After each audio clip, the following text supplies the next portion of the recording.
used to let them affect what I wanted to do with my own life. But then I realized that no, that's not going to work. I can't worry about what other people are going to say or how they're going to think of me when I'm talking about making my life better. And this is what you have to do. You cannot worry about what other people are thinking when you're trying to do something with your own life. The second one is failing makes you question if you have the ability to have the life that you want to have. Everybody set goals. But just because you set your goals, that doesn't mean you're going to attain your goals quickly. But what people do is when they set goals, when they want to make a change, when they want to do something and it doesn't work out exactly the way they want it to work out, they lose confidence in themselves. You feel like, I'm never going to be able to get that house. I'm never going to be able to get that car. I'm never going to be able to get that job. I'm never going to be able to move out this neighborhood. I'm never going to be able to get a husband. I'm never going to be able to get a wife. I'm never going to be able to have children. You see, but this is what my entire show is about. You cannot let failure stop you or affect your self-confidence. You have to push through. You have to have drive. You have to have persistence. You have to keep going at what you want.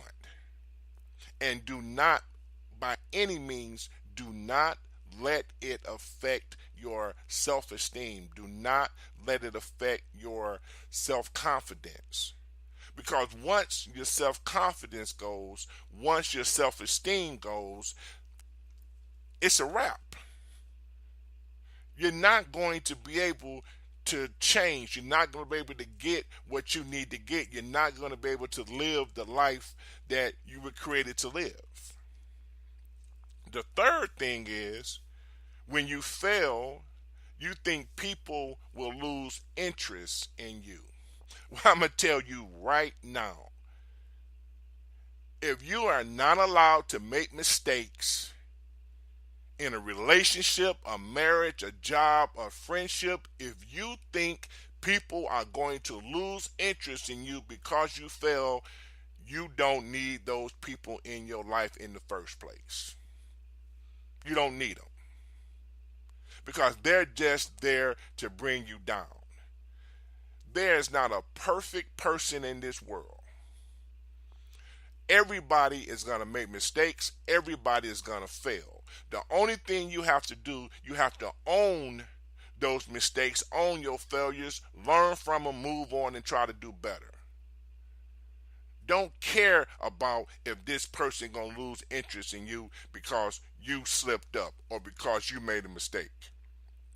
You kick them out of your life. I know I'm very passionate about this because I see so many people that drive themselves into depressions because they worried about what other people are going to do, feel, or lose interest in them because they've done something wrong. There's a saying that I always love to say, don't judge me because I sin differently than you do. Everybody make mistakes. So you cannot let that trap you. You cannot let that keep a hold on you. You cannot let that keep you burdened. Release it. The fourth one is, when you fail, you worry about how smart or capable you are. Again, this goes right to that self-esteem, that self-confidence. Just because you fail does not mean you're dumb. I say that about classes. I was a 3.8 student, but I had a class that I flunked twice. I had to come back and take it the third time I got an A, but I flunked that class twice. But I did not let that make me feel like I wasn't smart or I wasn't capable. This is very important when you're teaching your children to push through in school. Just because you not always getting good grades don't mean you're dumb, don't mean you're not intelligent. You're struggling. And everybody struggles at something. You have to push through. You have to help them, but you have to make sure that they don't feel like they're not smart or not capable. This is the same thing that goes for relationships. Just because you have a relationship that doesn't work out doesn't mean you're a bad person. It just means you wasn't the right person for that person. That doesn't mean you're going to go and your next relationship is going to be a bad relationship. But that's what people do. They have a bad relationship, a bad marriage, and all of a sudden feel like they're not capable of having a good marriage, or they're not capable of having a good relationship. Again, that's just a fear of failure. You cannot let that happen. The fifth one is you tell people you're going to do something, you have a plan, you have a goal, and then you sabotage it in the same sentence. And what I mean by that is, I'm going to give an example. I want to start my own business. I know it's probably going to fail, but I'm going to start it anyway. That is ridiculous. That is, everybody, please. And everybody out there, you've heard people say that. That has to stop. You cannot sabotage yourself. Words is powerful. If you're starting something that's going to benefit you and in the same sentence, in the same breath, you don't expect to be successful at it, you're speaking negativity on your project. You're speaking negativity on your goals. You're speaking negativity on your life. You're going to have enough people doing that on the outside. You can't be the one doing it. I'm going to say that again. Hey, I'm finna start my own business. I know it's probably going to fail, but I'm going to start it anyway. Don't do that. That has to stop. Don't become so fearful that you intentionally procrastinate to the point of you just ran out of time. You just can't do it. That's, I'm going to start tomorrow. Or I'm going to do it tomorrow. A lot of times procrastination is just a fear. It's a fear of accomplishing what you're trying to do. It's sabotage. And they never get around to completing it. It is straight sabotage. Procrastination is one of the worst things that you can ever do. And I'm telling you, I am very guilty of procrastination. I'm better at it, but I will probably have to work on procrastination my entire life because I've always been a person that stupidly was good at getting it done in the last minute. That don't mean it was the best, but it got done. And that's something that I have to stop. And I had to take a look at myself and say, was I doing the same thing? Did I have a fear of what I might accomplish if I didn't procrastinate and did things the right way? And the last one is, if you just get physically sick at the feeling of failing, then you know that you definitely have to make changes. And this is where, you need to seek help. You need to change your philosophy on the fear of failing. Now, many people come and ask me and say, well, okay, Paul, you tell me about the fear of failing. Well, how do I change it? How do I fight it?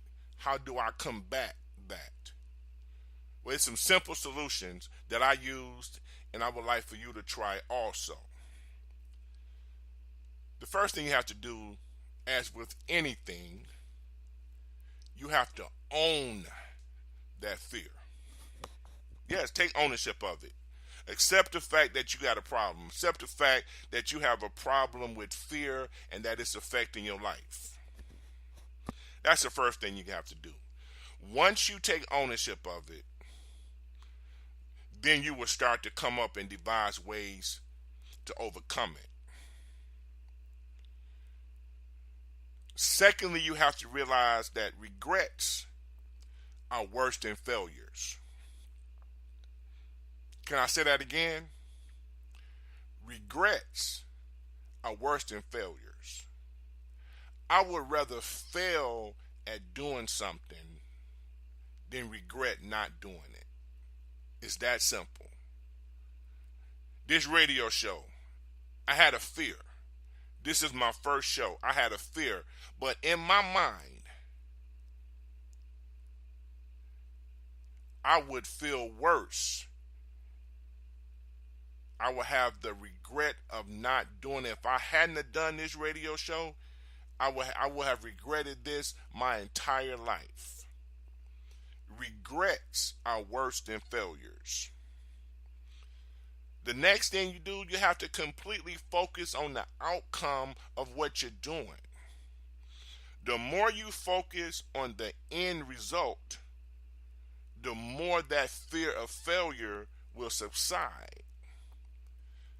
You have to have vision. You have to tell yourself that if I keep pushing through, if I keep going, in the end, it's going to be better.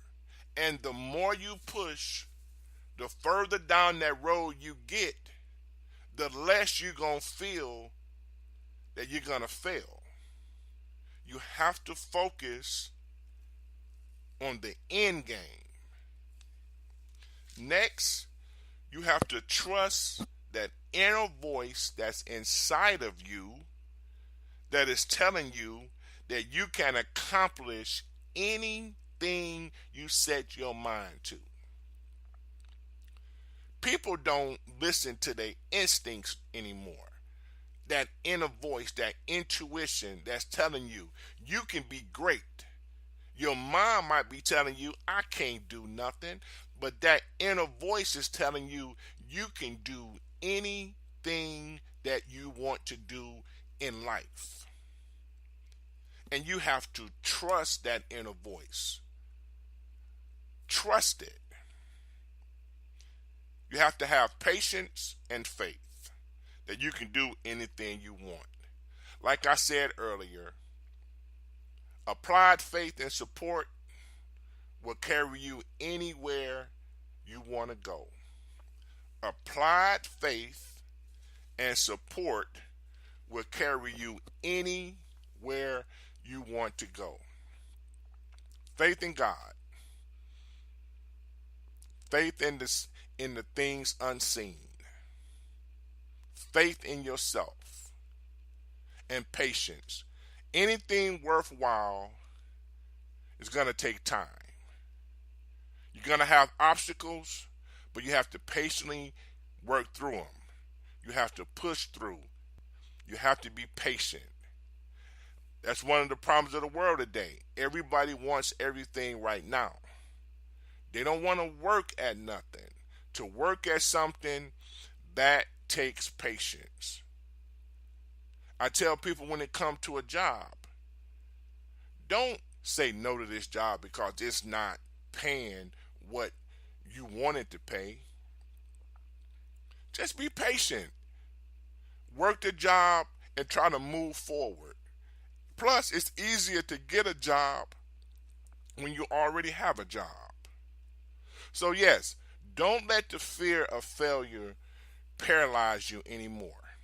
You know, I hope these steps when it comes to the fear of failure will help you to come out of that rut, to push through.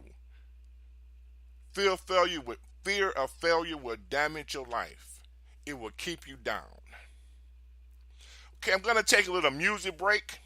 We're going to play a couple of songs here that I love, that I think is very, very inspiring for this morning, Sunday morning, and what I am talking about. The first one is You Never Let Me Down. It is by Marvin Winans Jr., one of my favorites. want you to enjoy it. Yeah.